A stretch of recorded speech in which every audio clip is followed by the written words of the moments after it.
Episode 13 की शुरुआत में हम देखते हैं कि मिस चाय बहुत उदास थीं। तभी जीवू कहती है, अब हमारे पास रहने के लिए कोई भी घर नहीं है। लेकिन तभी शायू कहती है, तुम्हें रोड पर रहने की जरूरत नहीं है, मैं तुम्हारे साथ हूँ, जिससे दोनों उसे गले लगाते हैं। फिर हम देखते हैं कि तीनों एक कैफे में जाते हैं और वहीं रहने का सोचते हैं। अगले सीन में साओकी और जीवू बातें कर रहे होते हैं और वे देखते हैं कि मिस चाय बहुत ही ज्यादा परेशान है। जीवू कहती है, काश हम उनकी परेशानी दूर कर सकते। तभी साओकी को एक आइडिया आता है।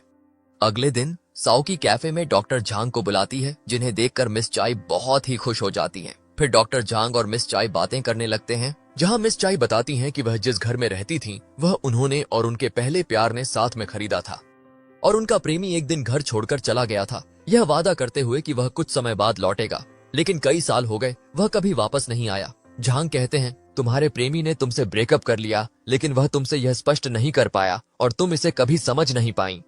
मिस चाय कहती हैं, ऐसा नहीं है। तभी झांग कहते हैं, लड़कों में यह आम बात होती है, और मजाक में कहते हैं, साइकेट्रिस्ट होने के नाते यही सच है। मिस चाय गुस्सा हो जाती हैं और कहती हैं, मैं तुम्हें लो रेटिंग दूंगी, रिव्यू में खराब रेटिंग दूंगी, और फोन में उसे रेटिंग देने लगती है। झांग उसे देखता है और स्माइल करता है, जिससे मिस चाय को समझ आता है कि झांग को भी अब मिस चाय पसंद आने लगी है। इसके बाद साओकी ऑफिस में काम कर रही होती है और फैसला करती है कि अब वह बहुत अच्छे से काम करेगी। जब ऑफिस में फांग आता है तो वह उसकी तरफ देखे बिना अपने ऑफिस में चला जाता है। अंदर ऑफिस में जाकर फांग हान को रिपोर्ट देता है। तभी उसे झाओ का कॉल आता है, जो कहता है कि आज रात को उसकी बहन घर आने वाली है और वह फांग को डिनर के लिए इनवाइट करता है। इसके बाद फांग डॉक्यूमेंट्स देख रहा होता है। तभी वह एक परफ्यूम का नाम देखता है और कहता है कि वह इस प्रोजेक्ट पर काम नहीं करना चाहता। हान यह सुनकर अपसेट हो जाता है। बाहर आकर हान यह बात साओकी को बताता है और कहता है कि फांग के पास इन्वेस्टमेंट न होने की वजह से वह अपना पसंदीदा हार्मोन परफ्यूम प्रोजेक्ट ड्रॉप कर रहा है। साओकी फैसला करती है कि वह इन्वेस्टमेंट लाने में फांग की मदद करेगी। वह अलग अलग तरीके इस्तेमाल करती है इन्वेस्टमेंट लाने के लिए, लेकिन उसका कोई भी तरीका काम नहीं करता। फांग भी परेशान और इरिटेट होने लगता है। दूसरी तरफ में जीवू और ली साथ थे। जीवू ने एक फेक यूनिवर्सिटी का पेज बनाया था ताकि वह ली की मां को दिखा सके। ली ये सब देखकर खुश होता है और उसके सिर पर हाथ रखता है, लेकिन जैसे ही वह उसका हेड रब करता है, जीवू का तापमान बढ़ने लगता है। तभी वहां झाओ आती है, जिसे ली जीवू को बालकनी में छुपा देता है। झाओ के पास जाता है और तभी जीवू एक कछुए में बदल जाती है और वापस से उदास हो जाती है। झाओ देखती है कि ली अपसेट होता है। वह पूछती है कि क्या हुआ। ली कहता है कि मुझे यूनिवर्सिटी जाना है, अब मैं घर में नहीं रह सकता हूँ। झाओ यह सुनकर खुश होती है और वह उसे यूनिवर्सिटी का एक्सेप्टेंस लेटर दिखाती है। झाओ कहती है कि तुम्हें तो उस यूनिवर्सिटी में जाना चाहिए, तुम चीन में ही क्या करोगे। ली कहता है कि अगर मैं यहाँ से पढ़ाई करूंगा तो मैं फैमिली बिजनेस पर भी ध्यान दे पाऊंगा। यह आइडिया झाओ को अच्छा लगता है और वह इस बात को स्वीकार करती है कि ली यूनिवर्सिटी जाए, लेकिन वह उससे कहती है कि अब से तुम आर्ट पर बिल्कुल भी ध्यान नहीं दोगे। ली हंसते हुए इस बात के लिए सहमत हो जाता है। झाओ के जाने के बाद जब ली बालकनी में जाता है तो जीवू नहीं मिलता है, जिससे वह कंफ्यूज हो जाता है। रात को साओकी सोच रही थी कि मैं इन्वेस्टमेंट कैसे जमा करूंगी। तभी वहां मिस चाय आती हैं। साओकी पूछती है, आपको डॉक्टर झांग कैसे लगे। मिस चाय बताती हैं कि वह बहुत स्मार्ट, हैंडसम और लवली हैं और मुझे वह पसंद आए, और फिर वहां से चली जाती हैं। चाय के वहां से जाने के बाद जीवू वहां आती है। साओकी उसे उठाती है और कहती है, तुम बार बार कछुआ क्यों बन जाती हो, और फिर उसे आइस में रख देती है, जिससे वह वापस कछुए में बदल जाती है। साओकी कहती है, जब भी ली मेरे सिर पर हाथ रखता है तो मैं कछुआ में बदल जाती हूँ, क्योंकि मेरा तापमान उससे बढ़ने लगता है। और कहती है, और जब तुम्हारे सिर पर हाथ रखता है तो तुम्हारी हार्ट बीट फास्ट हो जाती है, तुम्हारी पूरी बॉडी में सेंसेशन शुरू हो जाती हैं, तो हमारा चेहरा रेड हो जाता है। जीवू सभी चीजों से सहमत होती है। साओकी कहती है, मुझे पता है तुम्हारी प्रॉब्लम क्या है, तुम्हारा सिस्टम खराब हो चुका है। जब ली ने पहली बार तुम्हारे सिर पर हाथ मारा था तभी से तुम्हारा सिस्टम खराब है, और जब ली तुम्हारे सिर को टच करता है तो वह सिस्टम फिर से खराब हो जाता है।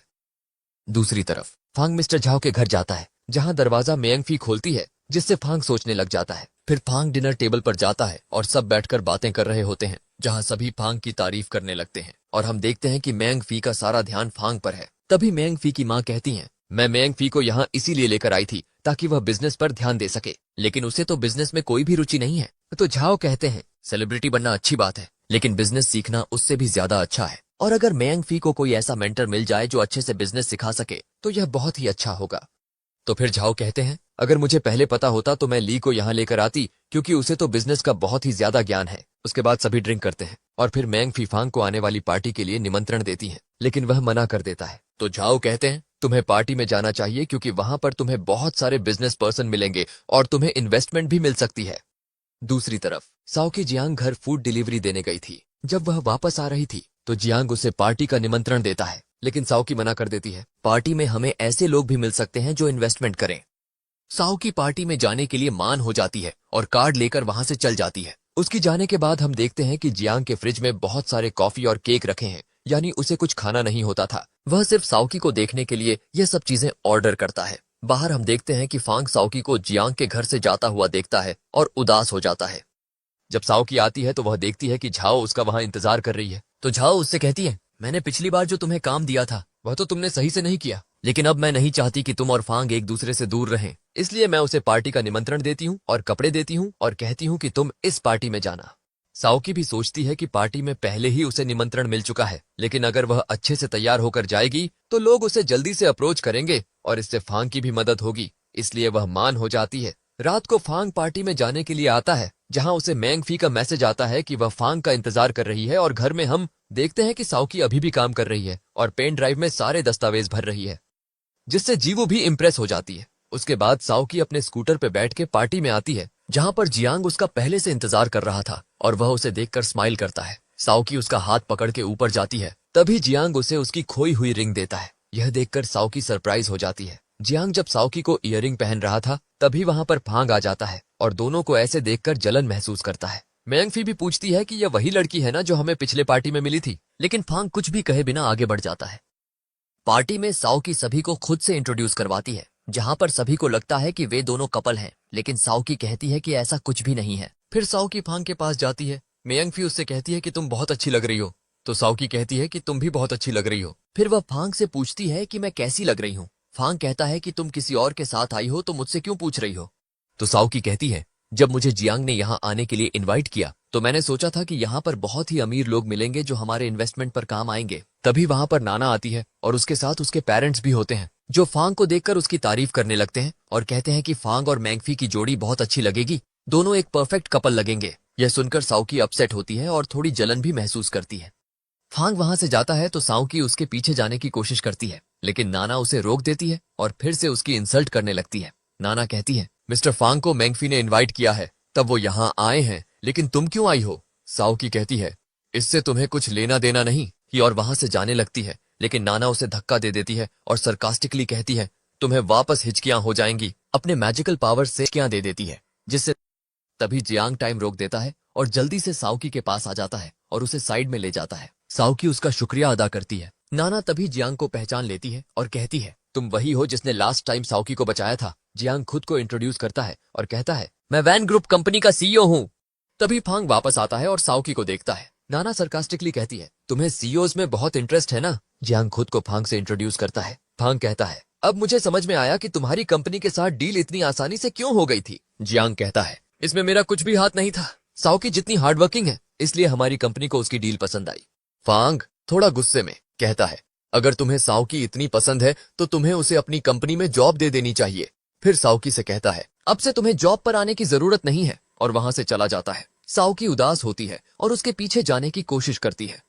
बाहर साओकी फांग को ढूंढती है और अपनी पेन ड्राइव निकालती है। तभी फांग सामने खड़ा हुआ दिखाई देता है। साओकी उसके पास जाती है और उसे पेन ड्राइव दिखाती है, लेकिन फांग उसे धक्का दे देता है, जिससे पेन ड्राइव नीचे गिर जाती है। फांग गुस्से में कहता है, तुम मुझे और जियांग को एक साथ इंप्रेस करने की कोशिश कर रही हो। मैं कभी सोच भी नहीं सकता था कि तुम ऐसी निकलोगी। तो साओकी कहती है, मैं तो बस तुमसे माफी मांगना चाहती हूँ, लेकिन तुम इतने रूड क्यों हो रहे हो। फांग कहता है, तुम माफी क्यों मांगना चाहती हो, तुम तो बहुत बड़ी सेल्फिश इंसान हो। साओकी कहती है, मैं तुम्हें मनाने की कब से कोशिश कर रही हूँ, लेकिन तुम्हें लगता है कि मैं सेल्फिश हूँ। मैं यहाँ जियांगशी के साथ पार्टी में भी इसलिए आई ताकि मैं तुम्हारी मदद कर सकूं। फांग को इस पर भी बुरा लगता है कि साओकी उसे प्यार से ही बुलाती है। वह कहता है, अगर तुम यहाँ मेरे लिए आई हो और इन्वेस्टमेंट के लिए आई हो तो तुम्हें अब इन सब चीजों की टेंशन लेने की कोई जरूरत नहीं है। ठीक है, आज से ही मैंने हार्मोन परफ्यूम का प्रोजेक्ट ऑफिशियली कैंसिल करने का फैसला कर लिया है। और वह वहां से जाने लगता है। साओकी कहती है, लेकिन तुमने उसके लिए इतनी मेहनत की, फिर क्यों छोड़ रहे हो। तो फांग उस पर गुस्सा होता है और कहता है, क्योंकि मैं तुम्हारा चेहरा देखकर थक चुका हूं इसलिए, और वहां से चला जाता है। साओकी कोशिश करती है लेकिन उसे पेन ड्राइव कहीं नहीं मिलता, जिससे वह अपसेट होकर साइड में खड़ी होती है। वहां पर कैंडी लेकर जियांग आता है। साओकी कैंडी खाती है लेकिन फिर भी उसे अच्छा महसूस नहीं होता। जियांग उसे बताता है, मैं कैंडी हमेशा इसलिए साथ में लेकर घूमता हूं क्योंकि बचपन से मेरा कोई भी दोस्त नहीं था, इसलिए मैं सब कुछ अकेला ही झेलता था। तब एक बार जब मैं बहुत ज्यादा अपसेट था और गार्डन में अकेले बैठकर रो रहा था, तब एक बहुत ही प्यारी सी लड़की मेरे पास आई थी और उसने मुझे कैंडी दी थी। उसने मुझे दोस्त बनने का ऑफर भी दिया था। फिर वह मेरे साइड देखकर हंसी थी और मैं उसके साइड देखकर हंसा था। तब से ही मैं कैंडीज अपने साथ लेकर चलता हूँ। साओकी कहती है, तुम्हारे लिए यह मेमोरी बहुत ही ज्यादा इंपॉर्टेंट होगी ना? तो जियांग हाँ करता है। साथ ही वह उसे कहता है, तुम बहुत ही स्पेशल हो और तुम बहुत अच्छी हो, इसलिए तुम्हें किसी के लिए भी बदलने की जरूरत नहीं है। साओकी को उसकी बातें अच्छी लगती हैं। फिर जियांग उससे कहता है, क्या तुम्हें घर चलना है? तो साओकी हाँ कर देती है। जियांग उससे पूछता है, क्या मैं तुम्हें घर तक छोड़ दूं? लेकिन साओकी कहती है, मुझे अकेला रहना है, और वहां से चली जाती है। जियांग उसे जाता हुआ देखता है और कुछ सोचता है।